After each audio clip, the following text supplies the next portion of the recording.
You're listening to the Missionary Perspective Podcast with veteran missionaries Eric Johnson and Joshua Mead. We're glad you could join us. We trust this podcast will be both a blessing and a challenge as we relate topics in world evangelism from a missionary perspective. Now, here's Josh and Eric.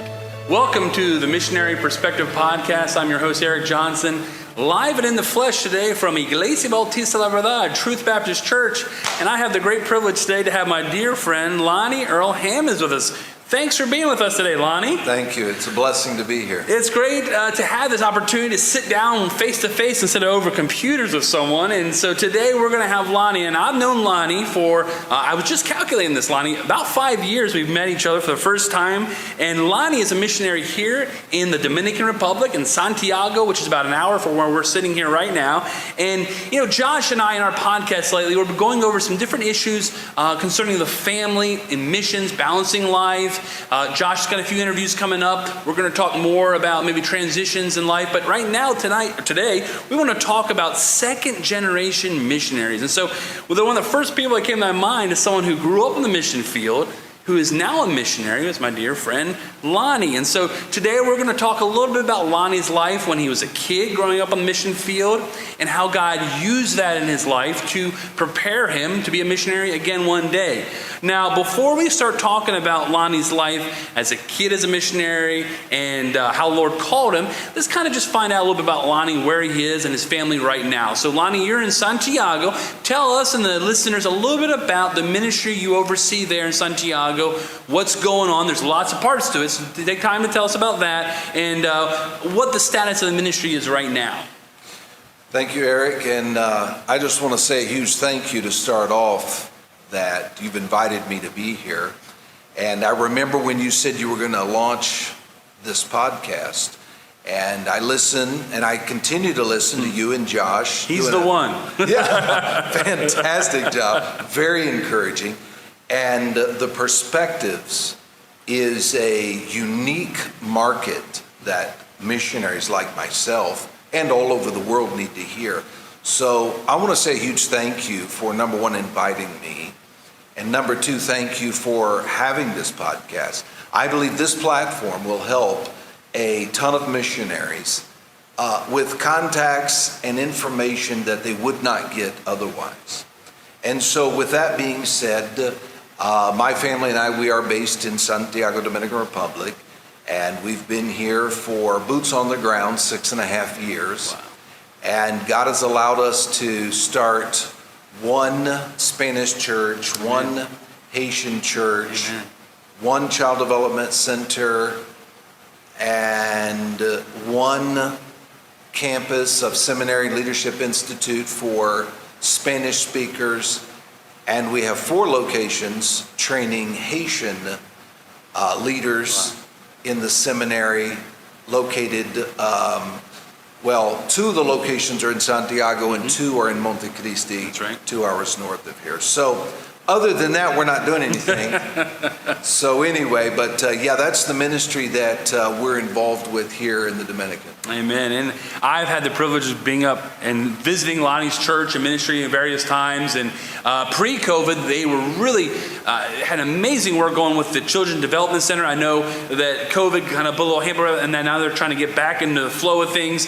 But it's really neat. It's hard to understand sometimes how even in one country, listeners, that you can see such a different dynamic in economics and strata and things like that. And where Lonnie and his church members are serving is a very difficult area. But it's been amazing to see how the Lord has allowed them to, in that little corner, just build and reach people and families, and not just from the Dominican side, but from the Haitian side. So it's always exciting for us to go and preach and help out. And I know Ari, one of our preacher boys, has been up there, and so it's always exciting to see how things are going. And not just, he mentioned boots on the ground, but also to see the development of leadership that's going. And I'll say this, Brother Lonnie's not only trying to raise those who are connected to his ministry, but really offers it to whoever can come, like-minded Baptist preachers who come in and are learning the Word of God. And so it's really exciting to see how the Lord is working in a very large way in that ministry, as well as up in the mountains of Monte Cristi. But before we even talk more about missions, let's rewind a little bit, because the reason we have Lonnie here today is Lonnie is going to talk about his life, really how the Lord in amazing ways at a young age allowed him to go to the mission field with his parents and see firsthand various mission fields, and to get a really good taste for what it means to serve the Lord, and then the Lord to develop him. So let's kind of start, Lonnie, at the beginning. How did you come to know the Lord, and when did your parents go to the mission field? Well, my dad got saved when he was young, and actually just a young man, and then eventually through a series of events, we ended up in Ocala, Florida, serving at Central Baptist Church. And while we were there, God began to open the door for my dad to step into missions. Wow. At this time, he was a teacher in the Christian Academy. He was serving in the church and the school. And a missionary had come to the church and began speaking to him, and he answered the call to missions. Wow. At that time, we relocated to Chattanooga, Tennessee, and my dad enrolled at Tennessee Temple University to begin working on a Bible degree. Wow. He had already obtained a business administration degree from a secular university, and so now he was obtaining that. And therefore, we began him working at the college. He was actually teaching at the college and a student as well. Wow. At the same time. And from that, we launched our deputation and fundraising. And those were my first memories of when I was 8 years old. Wow. And we began raising our support, going church to church. And this would have been in 1976. Wow. Just to give you a perspective. He's very young. That things were different. Yes. Back then than they are. In some respects, they were easier on missionaries raising support. Now, current missionaries may argue that. I'm not sure there was as many missionaries back in those days. Makes sense. So booking meetings were probably a little easier than today. But nonetheless, it still took an act of faith. And we did 1 year of support raising and deputation, and then moved to Japan. Okay. And I was actually 8 years old and in the third grade when we relocated to a city called Akashi, Japan, and we began working in that ministry that was already established there. Wow. It's neat because I've met Lonnie's dad a few times, and it's very easy to see where Lonnie has gotten his energy and enthusiasm from his father, who now is obviously probably in his 70s right now. 78, and when he comes and often will help out Lonnie and just encourage him here on the mission field, it's very exciting to see his enthusiasm, seeing his son on the mission field, and so I'm glad to have met him as well. All right, so Lonnie, you're about 8, 10 years old or so when you're getting ready to get to Japan, and what were some of your first impressions as a young person living in a different culture? And this probably would have been early 80s, late 70s. That's pre-internet. So tell us what life not only was like back then in the Stone Ages, but what it was like to live in Japan as a young child learning a new culture. Right. So 1976, we step off the plane. Wow. The missionaries meet us at the airport after the long flight. And it was in the evening, and the culture shock began. Wow. And we were so welcomed by the other family, though. That's what made our transition amazing. And this other family allowed us to stay in their home until our housing was ready. Wow. We were able to share meals with them, fellowship with them.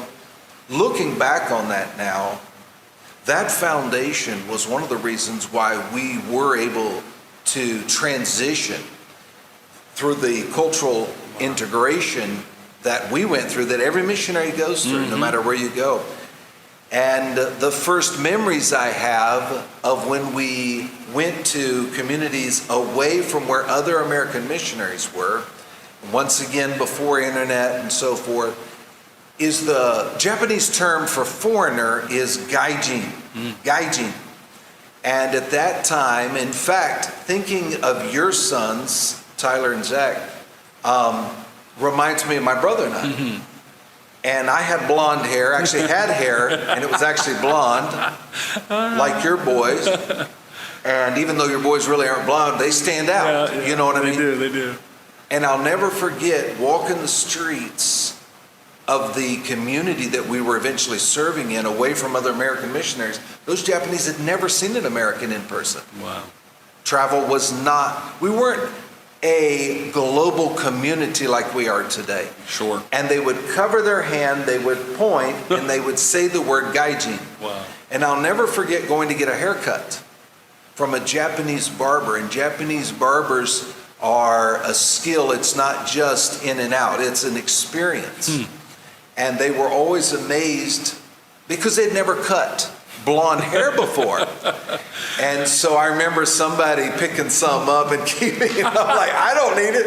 And so, boy, I wished I had some of that hair now. But anyway, so it was part of that thing of being a celebrity and you didn't even know you were. So that was part of my memories in the transition of going into Japanese ministry. That's pretty special. It is interesting to see how people react to young children. You know, adults are different, but they see little American kids, how that is is very interesting. Well, okay, so with that in mind, maybe specifically talking about your parents, now you're as a missionary looking back, do you see maybe some steps that your parents took? It sounds like you got to live kind of a normal life, weren't maybe in a bubble so much. Practical steps they did to make you feel part of the ministry or the culture and to eventually cultivate your own desire to serve the Lord. Well, from a integration of just normal, life, my brother, who's 2 years older than me, was very passionate about martial arts, and we were living in Japan. Oh, wow.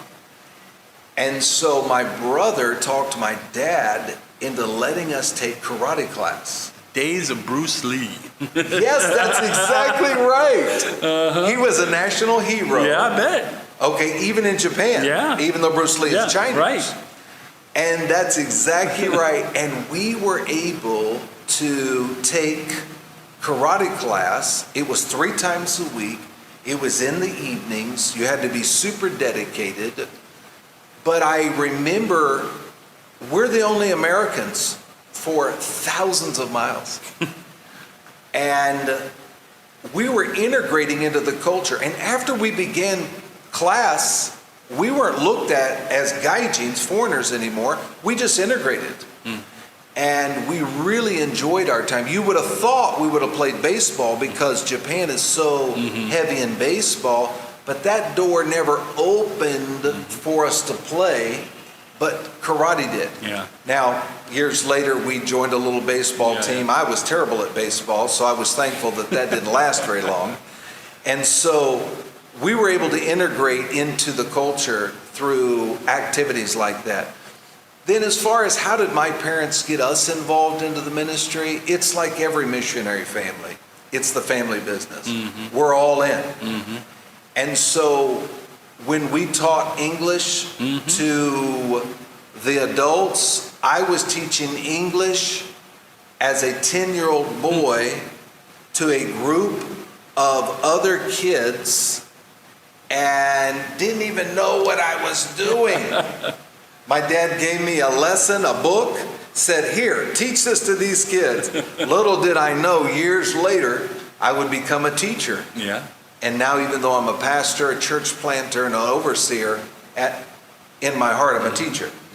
And so those type of things integrated us into the culture, but also the ministry as well. So how did my parents grow passion into me to become a missionary? Being involved. Yeah. That's how it was. Well, it's obvious the time I've spent with your dad and you together. I mean, you have a very close relationship, and I'm sure that's just been the case over the years. And so I'm sure just having a connection, not putting the kids to the side, being involved in the ministry, that just seems like a key part. I've seen a lot of missionaries, unfortunately, that sometimes they divide it, and it's a balancing act. And so it seems like your family, like you said, you were all in together. And so let me ask you this. So when you returned on furloughs over the years and eventually college, how did you do adjusting back to American culture, not just American culture, to think of 1976 to mid 80s, late 80s, when you would have been going to college and high school ages? Are there things you look back now and see, wow, that was quite a return culture shock in my life? I believe children are resilient and more flexible than adults. True. My brother and I, we didn't suffer from reverse culture shock. When we returned for furlough, there was a period of time when I was in 5th grade that my dad enrolled us in a Christian school. My brother was in 7th and I was in 5th grade. And we integrated very nicely. And we didn't have any issues. In fact, because of the need for fundraising, we actually had to withdraw in the spring semester of the school. And we had so integrated into that Christian school, we didn't want to leave. No, I bet. But we had to go back to homeschooling. Yeah. And go back on the road, live in a camper, and raise the rest of our support. But we always made the best of the experience. There were certain mission houses, back in those days, they were called prophet chambers, old terminology. Yes. And there were certain locations, like in the state of North Carolina, where we would base out of that one. It was an apartment in the fellowship hall. But man, we had life there. We did life there. And so we were so flexible. My brother and I never look back, even to this day, as we're old, we don't look back and say we regret any of our experiences. Sure. In fact, I believe those children, missionary kids, that get to live in a different culture are better suited in life because of a different perspective. I agree 100%, and we try to emphasize that with our children and explain to them there are maybe some things that they see back when they go to the States and see that maybe miss out on, but there's so many other great advantages, learning other languages, cultures, as you mentioned, being 10 years old, teaching other people other languages, that matures you at a quick rate, understanding how to travel abroad.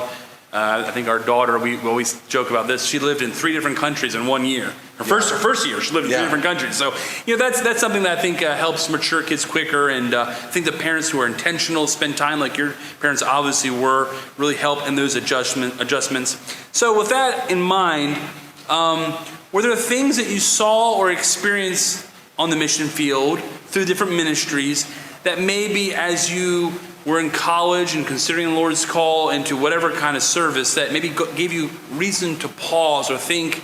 I don't want to say they were bad experiences, but when you saw maybe the other side and said, I'm not so sure I'd want to go do that. Did you have any of those kinds of experiences? I actually did not. That's good. I had, as I'm older now and I reflect, I have a regret. When my brother and I transitioned full-time back to the States, you talk about maturing? Yes. My dad allowed me to finish my 12th grade year of high school at Ocala Christian Academy at our home church. And we were on furlough my 11th grade. So I was actually able to play American football while I was there. And actually fell in love with the sport, fell in love with the Christian school. And that was a springboard for me to go to the college that I went to. And when we look back at those days, that transition was seamless. The regret I have is this: my parents transitioned from Japan to the Philippines. So I'm in Christian college. It's 1985, 86. Back in the 80s, it was still not a global society that we live in now.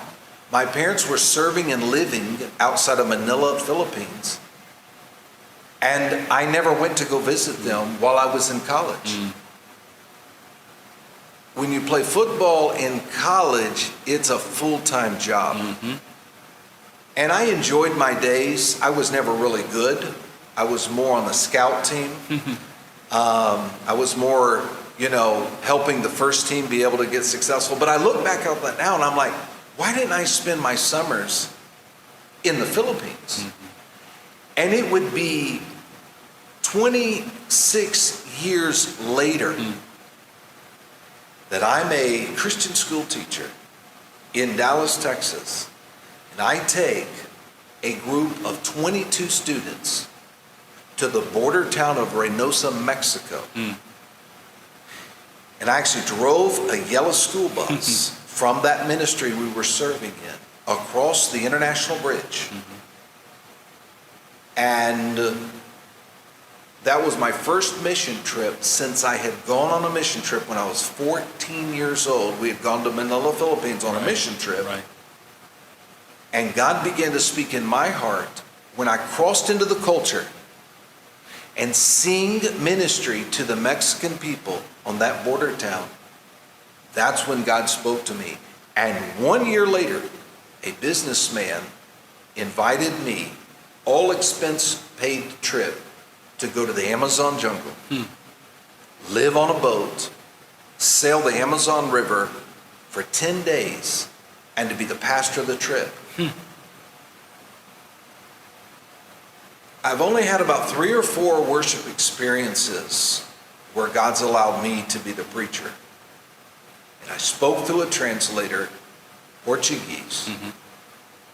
And that was step 2. God said, you can do this. And then even 5 years after that, I finally went on a mission trip to the Dominican Republic, sitting in the worship experience. That was step 3, and God said, you could do this. And my years of being a missionary kid all came flooding back to me, and God began calling me. Because not every missionary kid, in fact, majority of missionary children are not called to missions. Right. They're called to other industry, other vocation, and there's nothing wrong with that. It's just in my heart, God always planted ministry in my mind. Now my brother, he is a nurse anesthetist. He puts people to sleep for a living. I try not to do that when I preach. You said it, not me. Yeah, exactly.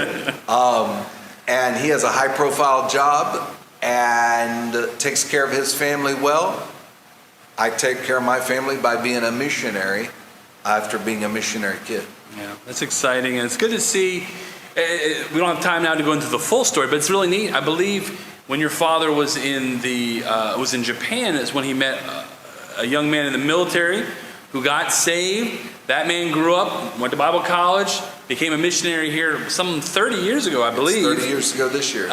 He's been here 30 years. His son is now a missionary here and doing a tremendous job. And so it's exciting to see how the Lord would just continue to work and multiply through people's obedience to the call, and how that call for you was probably dormant in one sense, although you were serving in Christian school and as a pastor, and how the Lord had a specific timing for you. Now, as we kind of draw to a close, we're going to talk about how both experiences you've had, being a missionary kid growing up on the mission field and also being a missionary father. Now, when you went to the mission field here in the Dominican, your girls were basically young adults and adults transitioning to adulthood.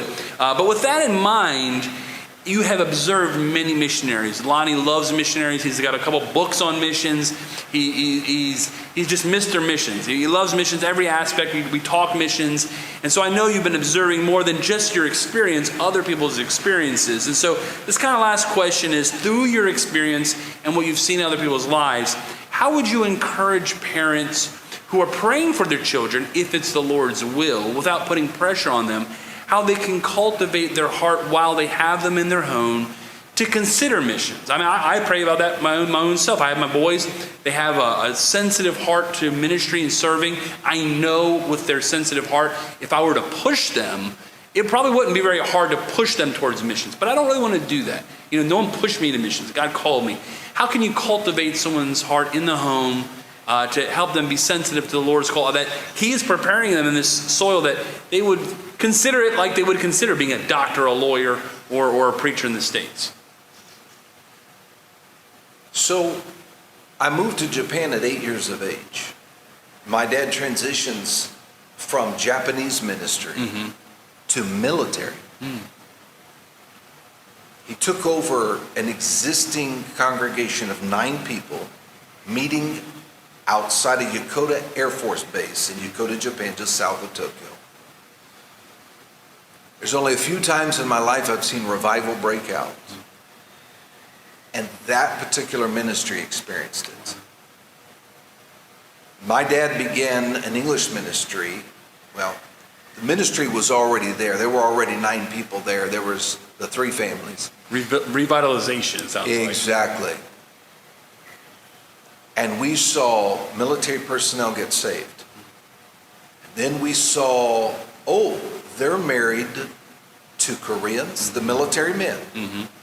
Koreans, Filipinos, Japanese, all of those Asian countries where they're serving our country, the U.S.